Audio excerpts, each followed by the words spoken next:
Assalamualaikum warahmatullahi wabarakatuh. Alhamdulillahirabbil alamin wa bihi nasta'in wa ala umuri dunya waddin.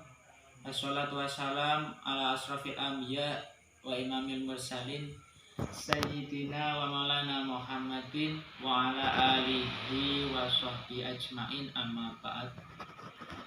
Sebelumnya yang saya hormati beliau Bapak Ahmad Mirna Munasif Ula selaku dosen pada matkul pendidikan agama di Universitas Muria Kudus. Tak lupa juga saudaraku semuanya, pertama marilah kita panjatkan puji syukur kita kepada Allah Subhanahu wa Ta'ala yang telah memberikan kita nikmat Islam, iman, ihsan, dan sehat jasmani rohani dengan mengucap Alhamdulillahirabbil alamin. Kedua kalinya sholawat serta salam marilah kita haturkan kepada junjungan Nabi kita, Nabi Agung Muhammad Sallallahu Alaihi Wasallam dengan mengucap Allahumma sholli ala sayyidina Muhammad wa ala ali sayyidina Muhammad. Semoga kita semua mendapatkan syafaat beliau kelak di yaumil qiyamah. Amin ya rabbal alamin. Saya di sini hanya sekedar membagi pengetahuan, tidak banyak-banyak, yaitu mengenai tasawuf dan perbedaan etika, akhlak dan moral. Pertama yaitu tasawuf. Tasawuf memiliki substansi yaitu akidah, akhlak, perjuangan ibadah dan dakwah. Adapun prinsip-prinsip tasawuf yaitu pertama membersihkan diri dari segala penyakit hati. Yang kedua yaitu ikhlas beribadah hanya karena Allah Subhanahu wa Ta'ala. Yang ketiga yaitu meneguhkan hati dengan rasa saling mengasihi antar sesama makhluk. Yang keempat yaitu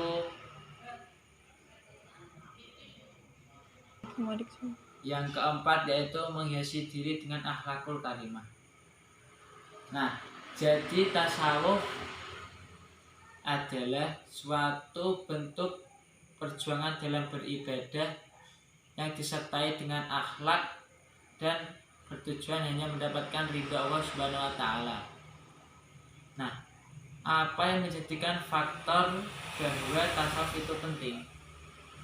Terdapat dua faktor, yaitu faktor pertama adalah Allah memberikan kewajiban kepada manusia untuk mengatur perilaku amaliyah dan batiniahnya.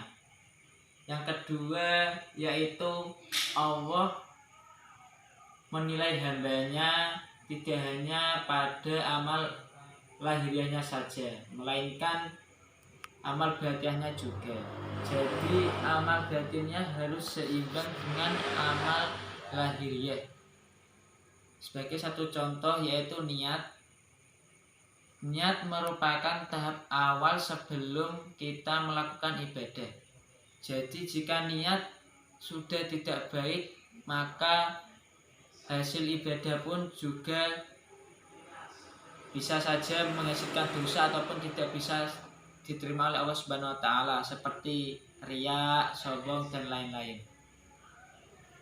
Nah, apa macam-macam tasawuf? Tasawuf memiliki 3 macam, yaitu pertama tasawuf akhlaki, tasawuf amali, tasawuf falsafi. Yang pertama yaitu tasawuf akhlaki, yaitu tasawuf yang menekankan pada nilai-nilai etis atau moral. Nah, pokok-pokok tasawuf akhlaki yaitu tahalli, tahalli, tajalli, munajat, tafakkur. Yang kedua yaitu tasawuf amali, yaitu tasawuf yang menekankan pada kebiasaan ibadah dengan tujuan mendapatkan penghayatan dalam ibadah tersebut. Dalam tasawuf amali terdapat pokok yaitu syariah, thariqah, haqiqah, ma'rifah. Tasawuf yang ketiga yaitu tasawuf falsafi, yaitu tasawuf yang menggabungkan antara metafisik dan rasio. Nah, setelah membahas mengenai tasawuf, selanjutnya saya akan membahas mengenai perbedaan akhlak, etika, dan moral. Nah, pertama yaitu akhlak. Akhlak merupakan suatu bentuk perilaku ataupun tindakan yang didasarkan pada wahyu Allah Subhanahu wa taala, yaitu Al-Qur'an ataupun berasal dari hadis ataupun sunnah Nabi Muhammad SAW. Imam Ghazali mengatakan bahwa akhlak yaitu suatu kondisi kejiwaan manusia yang mendorong manusia tersebut untuk melakukan suatu perbuatan tanpa disertai pertimbangan.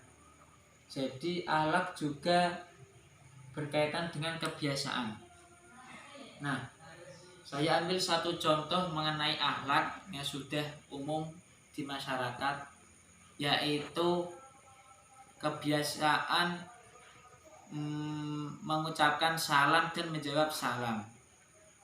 Terdapat hadis Nabi yang mengatakan bahwa mengucapkan salam hukumnya sunnah, sedangkan menjawab salam itu hukumnya wajib. Jadi salam menyalam itu yaitu jadi mengucapkan salam dan menjawab salam itu merupakan landasan dari sunnah Nabi Muhammad SAW yang dilakukan oleh manusia. Yang kedua yaitu etika. Etika merupakan suatu perbuatan yang didasarkan pada akal rasional ataupun akal sehat manusia. Nah, contoh etika yang mudah dipahami yaitu sebagai satu contoh, di suatu kelas terdapat seorang guru yang sedang menjelaskan materi pembelajaran kepada murid-muridnya, di mana terdapat murid yang mendengarkan dan memahami penjelasan dari sang guru. Nah, tetapi di sisi lain terdapat 3 murid yang malah berbicara sendiri dan tidak mendengarkan dan memahami penjelasan dari sang guru. Akhirnya tindak lanjut dari sang guru tersebut ialah memarahi dan mengingatkan sang murid tersebut karena dirasa tidak menghormati sang guru. Nah, tindakan sang guru tersebut merupakan etika yang didasarkan pada akal rasional bahwa hal tersebut tidak baik. Nah, hal tersebut sudah jelas kan? Selanjutnya yaitu moral. Moral yaitu suatu perilaku atau perbuatan yang didasarkan pada nilai dan norma yang ada di lingkungan tertentu. Jadi moral didasarkan pada lingkungan suatu tertentu. Saya ambil satu contoh, yaitu di Jawa terdapat tradisi mitoni. Mitoni berkaitan mengenai orang yang sedang hamil, di mana tradisi mitoni tersebut diisi mengenai pembacaan doa dan sholawat meminta kepada Allah Subhanahu wa taala agar sang ibu ataupun sang bayi diberi kesehatan sampai sang bayi tersebut lahir. Nah, tradisi mitoni ini tidak bisa ditemukan di daerah selain Jawa, karena tradisi ini hanya bisa ditemukan di Jawa, khususnya Jawa Tengah. Nah, jadi Kesimpulannya yaitu perbedaan akhlak, moral dan etika, yaitu akhlak suatu perilaku yang didasarkan pada sumber wahyu yaitu Al-Quran ataupun hadis sunnah Nabi Muhammad SAW. Sedangkan etika yaitu suatu perilaku ataupun tindakan yang didasarkan pada akal rasional ataupun akal sehat manusia. Yang ketiga yaitu moral. Selanjutnya moral yaitu suatu tindakan yang didasarkan pada nilai dan norma yang ada pada suatu lingkungan tertentu. Nah, sudah jelas kan? Jadi hal tersebut, akhlak, etika, dan moral itu berbeda. Nah, sekian yang bisa saya sampaikan. Apabila ada kata yang tidak menyenangkan atau yang tidak mengenakan, saya meminta maaf yang sebesar-besarnya. Assalamualaikum warahmatullahi wabarakatuh.